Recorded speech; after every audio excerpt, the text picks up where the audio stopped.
Welcome back to another episode of Boomer Bust on the Boomer Bust channel. I'm your host Terry, and today we are talking about the edge rushers. It's been a little bit of time, but I've trucked through. I've finished the first round of evaluations. I'm gonna be getting the videos out.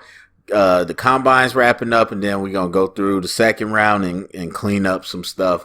But yeah, a lot of stuff going on, but I had to push through all this because I got a lot of stuff to do in life. But anyway, so edge rushers. Before I go into each prospect, I've been talking about the trends with each position, and it's interesting. No, this is our first defensive video, so I haven't mentioned this, but almost every team is now running multiple fronts. Specifically, they're running some version of a 3-3-5.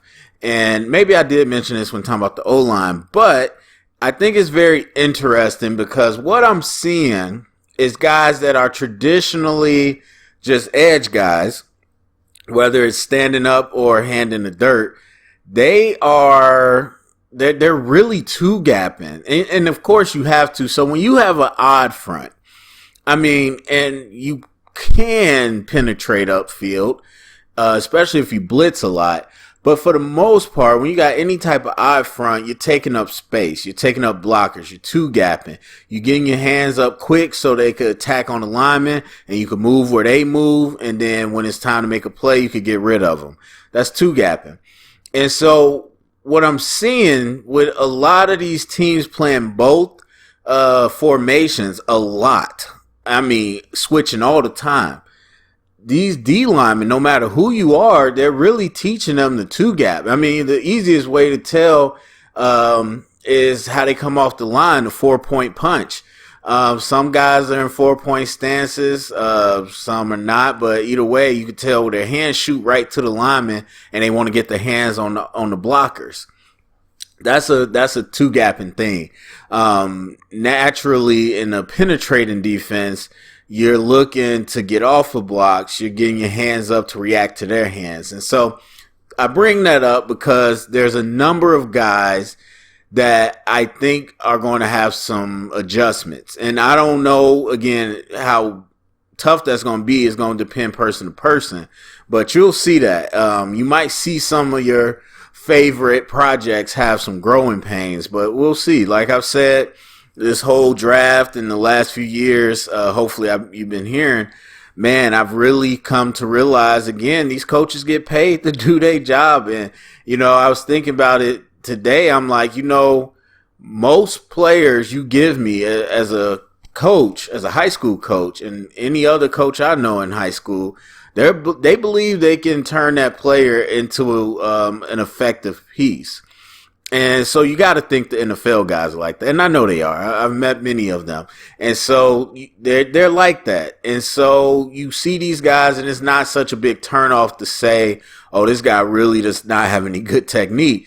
They say, okay, well, he's got the intangibles. Bring him in. That's a guy that I could work with. So there we go. All right. So kicking it off with Aidan Hutchinson from Michigan. The best thing I could say is he reminds me of Joey Bosa. 100%. And so the thing with Joey Bosa that changes my mind a little bit about Hutchinson.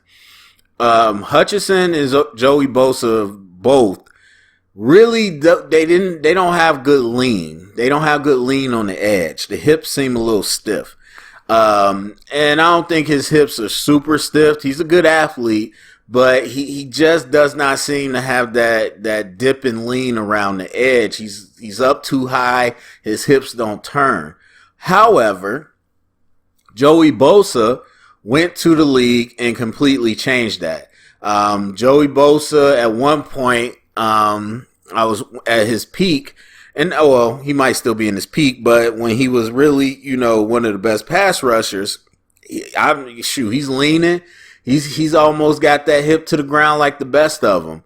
And so obviously, as I just said, the coaching, it takes what these players have and kind of upgrades it. And you can be a player that can transform who you are. And so the thing with Joey that's interesting, like Nick Bosa, I could see him doing that in college. And I already saw that. Chase Young, Myles Garrett, those top freaks that have the athletic ability, but you already see they're having the technique.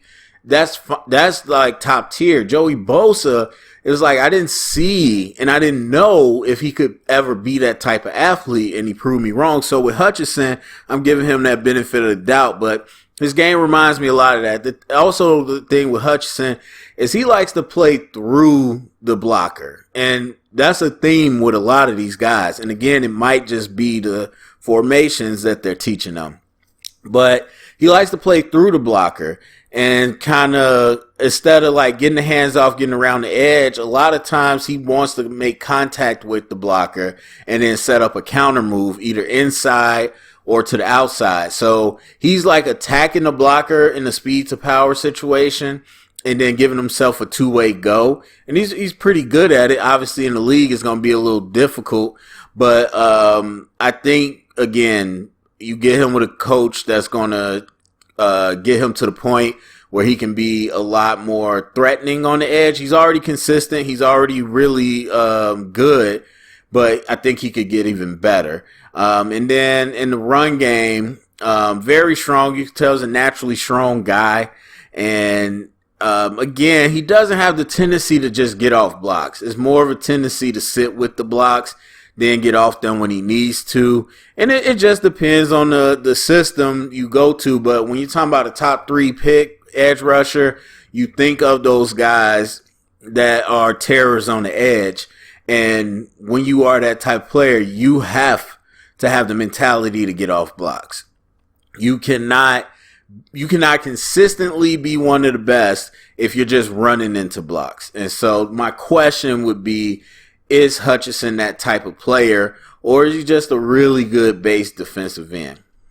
So we go to his teammate, David Ojabo, I believe is how you say that. And he's a project. He's absolutely a project. I mean, a lot more athleticism and explosion than Hutchinson, but really just no technique. So they dropped him in coverage a good bit. And I think he has the movement ability to go out in the coverage, but he doesn't know what he's doing. He doesn't know what he's looking at. He's not adding anything. And so I liked him on the edge. I liked his ability to set the edge, which is a huge thing, especially in this league. But I still think he has to develop. He's like 250.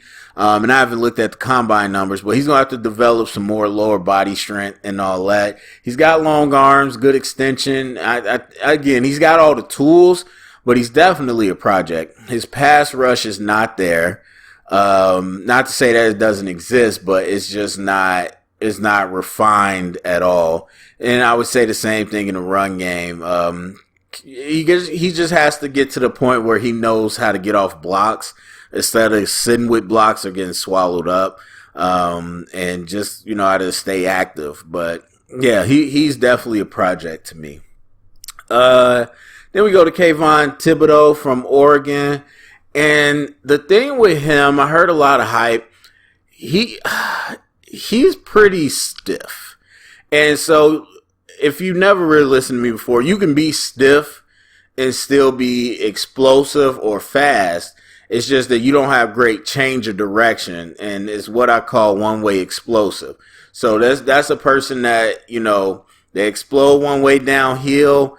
If somebody reverses field, it's good night. They're not turning and chasing that down. And that's the type of guy he is. And I think very similarly to Hutchinson, he's naturally strong. And so he's stout on the line. It's not like he's getting blown up off the line. But I feel like he just likes to play with the blocker too often. Instead of just getting off the block, I feel like they want to engage with the blocker to set up their move. And what I see him do a lot is speed to power. And so a good get off, explode off the edge, but then try to run right into the blocker or do an inside move. Obviously, when you get to the league, you got to be able to do it all. And so at least be able to do it all. Not that you're going to be great at everything, but You can't always go inside. You can't have a guy that you're always going to beat with speed. You got to have different plans. And right now, I think he's winning kind of one way. Also, his pad level, he's 6'5", and he's just standing up all the time.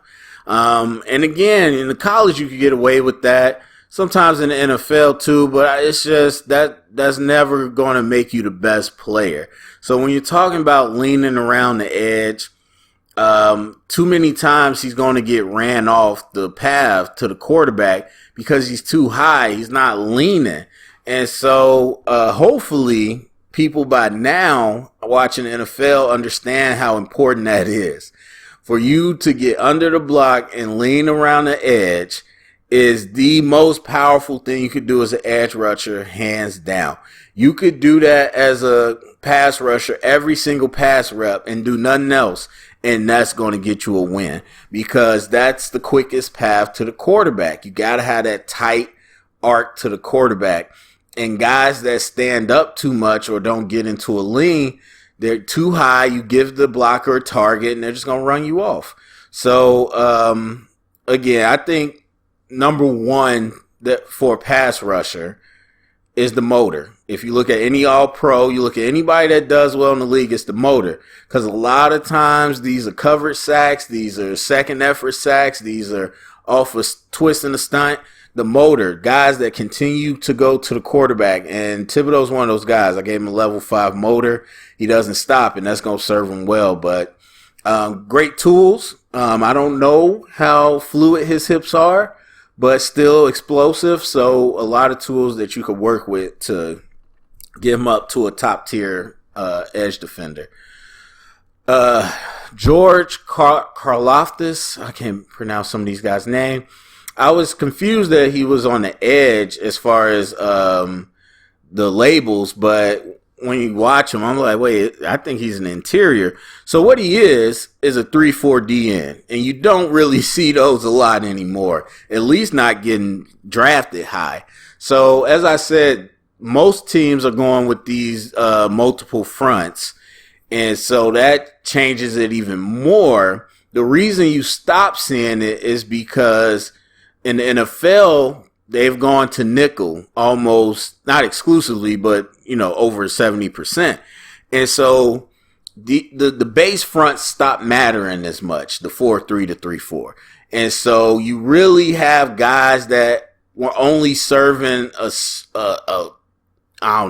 20% of the game, where you got these big, not quite nose tackles, not quite DNs, so they're 3-4 DNs. You think about a guy like J.J. Watt, even though he's a freak, but J.J. Watt, like, that's where he made his hay back, through his career in that 3-4 DN spot. And that's what I think George is fit for. Now, the question becomes, can he become better as an interior pass rusher so that when it is nickel, he can play on the interior? Because I do not think he could play on the edge. There's nothing about his athleticism and his movement ability and his production, but seeing him play, there's nothing that tells me he can play on the edge. And there was one game, I can't remember which game it was, where he did look like a completely different player. And that's a red flag to me. To be honest, it's like, why did in every other game I watched, you look this way, but this one game, it wasn't just a few plays, like you looked like a different player. So I do have a slight bit of hope. Like if you were to ask me, and I could be dead wrong, but if you were to ask me, I say there's like a 25% chance he could be a legit edge rusher. Now again, he's 6'4", whatever. I don't know what his arms are going to measure out to, but if he messes around and loses 20 pounds or loses 15 and gains muscle or just works at being explosive, maybe, but he's 6'4", which is not super tall for the edge, so he's always kind of standing up. He doesn't lean around the arc at all, and his game is bully ball. So I do think when you're talking about slants and stunts and games, he could be overwhelming for the interior guys, and he can open up that stuff if you take him and do a stunt with the DN and he's all of a sudden on the edge, I do think he could make damage. But living out there, I don't really see that for him. So I'm curious on the big hype. But for me, I didn't even see a first round pick. But I don't know. We'll see. Trayvon Walker from Georgia. Similar to Ojabo. This is a project. Trayvon is one that has really been hurt by that whole multiple front thing, because in the odd front, he was essentially playing like a 3-4 end, and that's not what he is. I mean, he's 275, but he's lean, and not lean, but he's well built. And he's very explosive. And so you didn't get to see that on full display because of the way they were using him. And this is a guy especially that is going to have to convert his game, because there's some times where he was on the edge, but for the most part, he was two-gapping. He was taking up space in blockers and chasing down plays when he could. But obviously, this is a guy that a lot of people are looking at as an edge rusher and has tremendous athletic ability just naturally, but you will have to retool his game. From what I'm seeing, and I haven't looked at too much, but from what the few mocks that I've seen, it seems like a lot of people are having him move up, and they anticipate a big combine. Again, I haven't looked at the numbers yet, so if he did pull through the big combine, he'll probably shoot up a bit, but yeah, he's definitely a project. Jermaine Johnson. This is one that I'm out of sync with. And that happens every year for a number of people. But I'm out of sync with this one. And it's not that I don't see good things, but I don't know, it's a very inconsistent game. From game to game, not even game to game, from series to series, I just don't see any consistency in his hands, whether that's pass rush or planning to run. Sometimes he's able to make a move. Sometimes he does a lot but isn't really effective. And then there's times where he looks really good, and I don't know. And also, I feel like his hips are very stiff too. He's very one-way explosive. And so I don't see him standing up or doing anything like that. I wouldn't. I mean, they show sometimes when he dropped in the coverage, he didn't add anything. But I do think he has good natural strength, and he plays the run stout on the edge. But again, I just think overall his game is a little too inconsistent for me.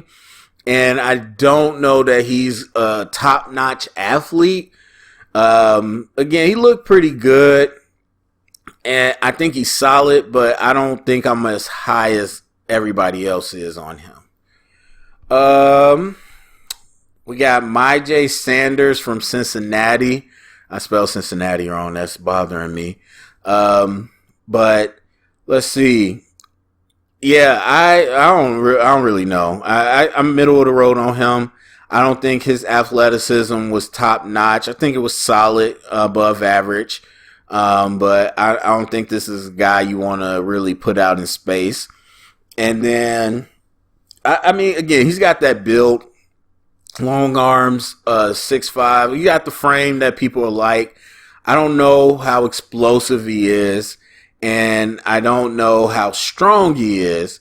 And so I don't know. I feel like for me, he's got some refining to go through, because his pass rush, I mean, it's the same like with a lot of these people. You get on the edge, you have to be able to lean. You have to be able to flip the hips and get under a block. If you can't, to me, it's just going to make it really difficult to be a consistent pass rusher. And so for me, I think he's more of a middle of the road prospect with a good frame. The combine, the 40, that's really going to tell a lot about what's the cap on his actual explosion. So then we got Drake Jackson from USC. I forgot how many guys it was. Drake Jackson, I get that he's one of those guys that has a lot of good technique, but typically you get some of those guys that have really strong technique, but they're not great athletes, and so they're really productive in college, but they don't amount to anything, or they're not very valuable when you're talking about prospects.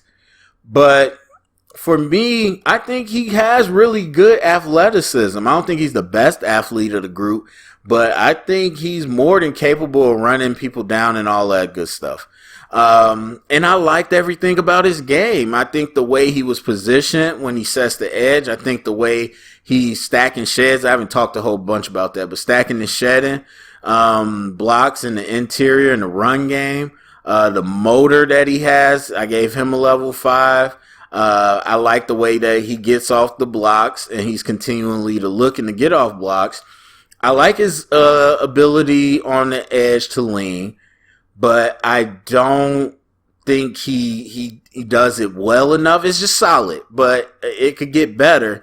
But for right now, it's just solid, which is better than some of these other guys that I just named. So I don't know. I don't see a lot of people really hyped on him. So he might be a little bit of a not undercover, but like a hidden gem. But we'll see. We'll see. I really enjoyed Drake. And then we got Kingsley. Ingaberi. I don't know how to say his name. I'm sorry. We got him out of South Carolina, and he didn't have a lot of film, and I honestly didn't remember when I first saw his name. I was like, who's that? But he was solid too. I don't know. He's definitely not somebody that I would put as a linebacker or anything. I don't think he moved around that well, but I think he had solid movement and athleticism. To me, it was just his hands. Like, he just likes to sit with the blocks too much. He's one of those guys that will sit with the block, and then when he sees something, he'll try to run away from the block. I personally grade players. You have to be able to engage with the block and then get off the block when it's time to get to it, or get off the block immediately. When you just try to run away, you could get held, and yes, you could get a hold call, but a lot of times you won't. Or if you try to run away and it's a guy that's just powerful and get feet, they're going to knock you down. So I don't like guys that don't have active hands unless you are a 2-gap and nose tackle or something.